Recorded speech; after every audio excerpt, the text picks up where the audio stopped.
Come on, get in there, right there.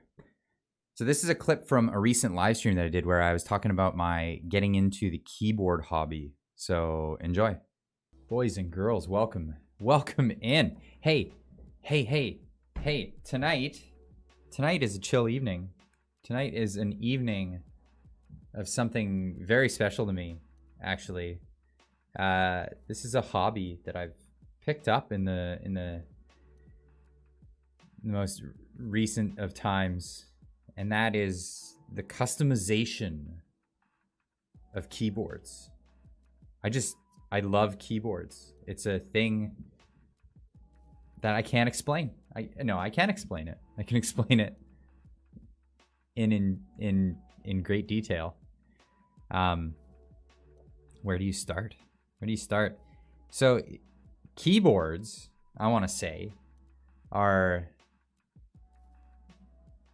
basically your gateway into the virtual space that is your computer, the world, the internet, all of this. It's your peripheries are essentially your interface into this world. Now, I come from the mechanic world. I'm a mechanic.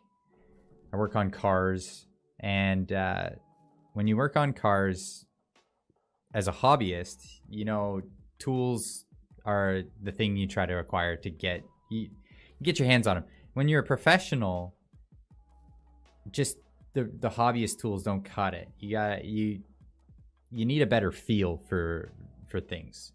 And this is why mechanics go overboard in buying their tools, especially hand tools. You get the cream of the crop, and there's so many personal preferences when it comes to this. And it's no different. It's no different when it comes to computers. You know, when you're interfacing with this virtual space and this virtual world, this computer and everything that's going on inside of it, those things that you're actually interfacing with, your peripherals, should be the most comfortable things you have, right? Am I right? I mean, that's just my opinion. But and let me tell you, people get very opinionated when it comes to the types of switches and feel and how much lubricant and how little lubricant, all these things. Now let's just get into the bare bones of it, right? Now, a mechanical keyboard is essentially a PCB inside of a case, a printed circuit board, that when you make contacts with the circuits and you complete the circuits, it sends electrical signals to the computer to say, hey, this is the button that you pressed. Pretty straightforward, right? Now, there are a bunch of different ways that they construct these things. Most keyboards that you'll find at your store or in your laptops, or the ones that just come with your computer, they're put together and they're called what they call a membrane keyboard, where it's a PCB, and then they have this silicon rubberized membrane that goes over these little divots, and inside the divots there's a little carbon piece, and when you depress the divot, it comes down and it makes contact, and then boom, there you go. Now, the reason why they use those instead of mechanical keys is it's a lot cheaper to produce. Now, mechanical keys are the things that is sought after. People want this, and again, where all the points of preference are. But beautiful thing about them is the feel for them. I mean, they're actually mechanical keys. So rather than that membrane that I was explaining, on the PCB, on the printed circuit board, they'll just have a few holes for switches to be soldered onto. Now, these are the switches. See if that will autofocus. Focus, you fun thing. Right? So these little guys are the switches, and inside they're constructed out of a few different parts, right? And you can see there's the two contacts that come down there. And inside, there's a little spring. There's a leaf where those contacts are. And there's the stem, and the stem has a ramp on it where the ramp will come down and push the leaf together to make the contact. And there are different ways you can put keyboards together. There's ones where those contacts are soldered onto the PCB. There's more easily swappable ones where the PCB has quick connects, little spring-loaded insert slots where those contacts can slide through and make a contact, and you can remove them and change them at will. I mean, if you do it enough times, you'll wear out that part itself. But yes, it's all about the feel. And how does it feel to press the keys? And how does it sound? And what is the sensation of pressing keys? It's you can easily get obsessed over it. You really can. But it's a lot of fun. It's a great hobby. There's a lot of work to it. And tonight, I'm going to do some of that work. So tonight, the main goal, my main goal, is to relax. Relax is the main goal. But other than relaxing, I'm going to take some of these switches that I've acquired. Now, let me explain a little bit. I've built this keyboard. So this is my Hyperx Keyboard. I was kind of happy with it. I liked it. It had the Cherry MX Reds in it, and they were nice switches. But I was really curious. Hey, what does it feel like to have lubricated switches?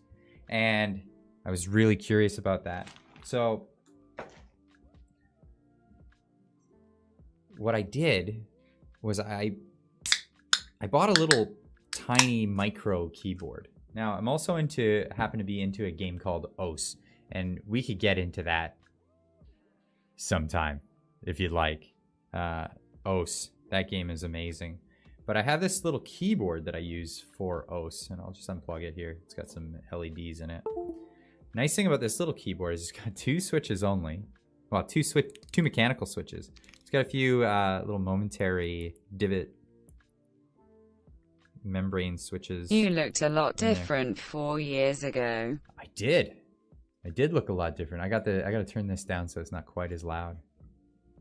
Trash Sniper, good to see you, man. Good to see you. Yeah, I did look a lot different. I was a younger man, and I had a lot less stress from career and children at the time. But hey, I'm feeling good. I hope I'm looking good.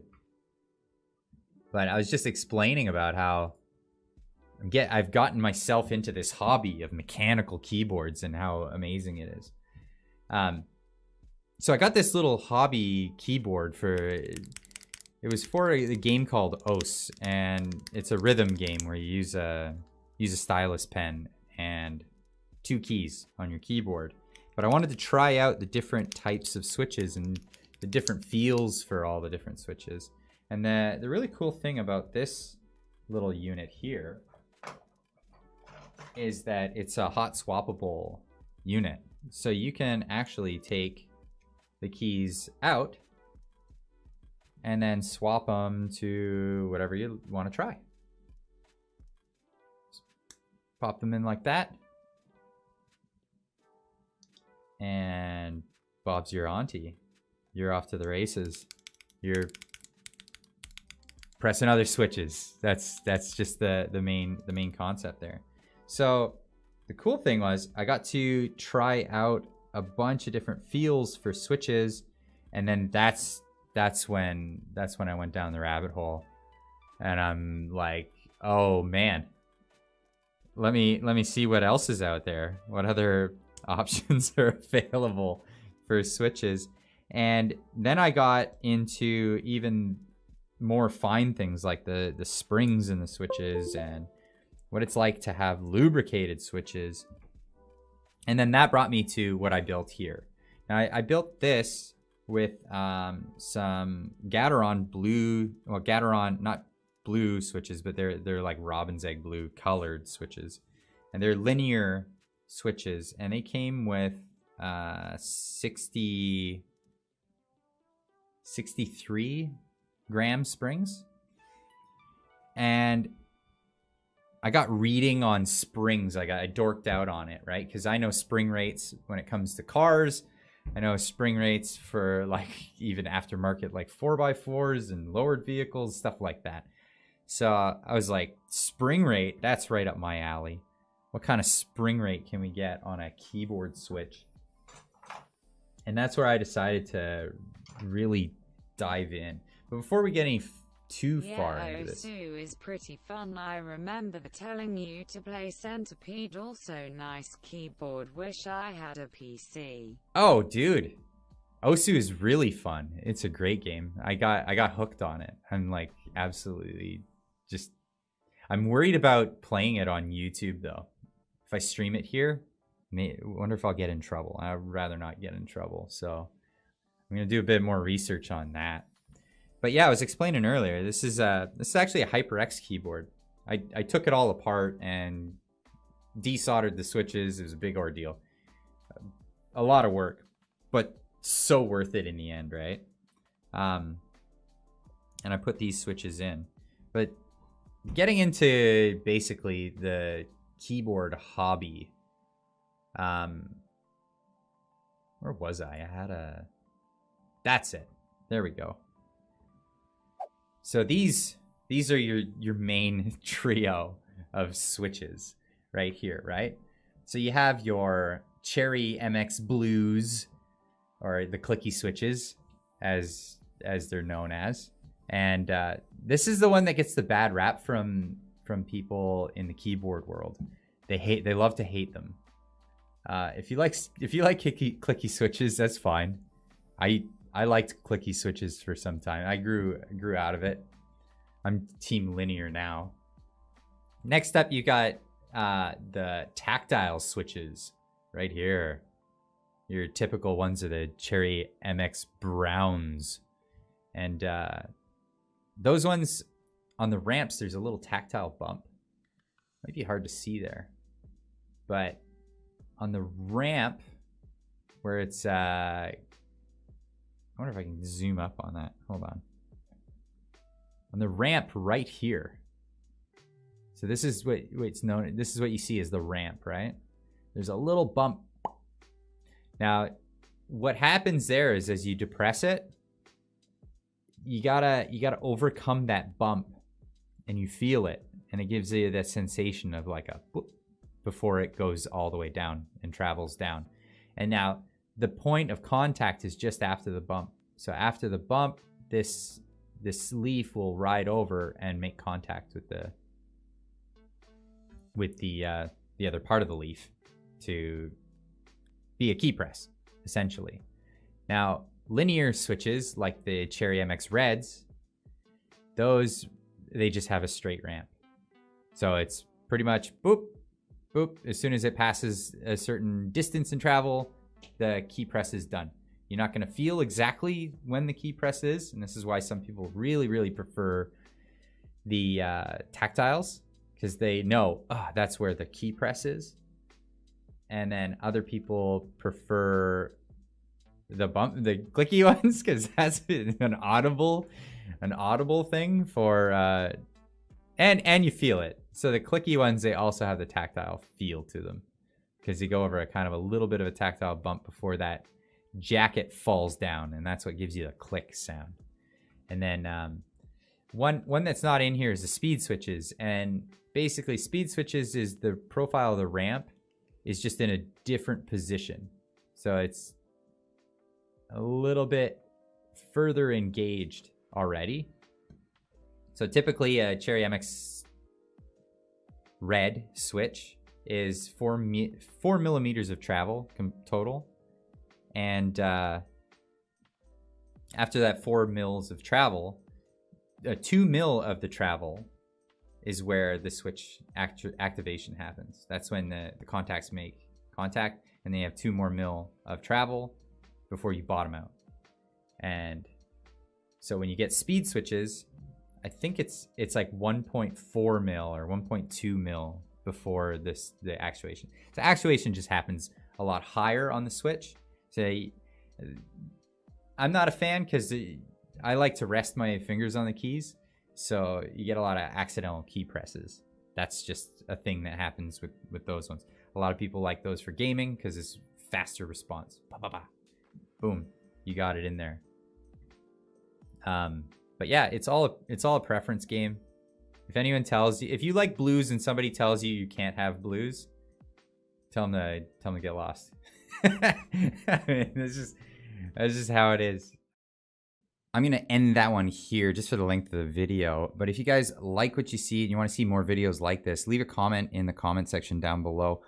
I'm going to be working on some more stuff. Get it out on the channel soon. Anyway, see you in the next one. Bye.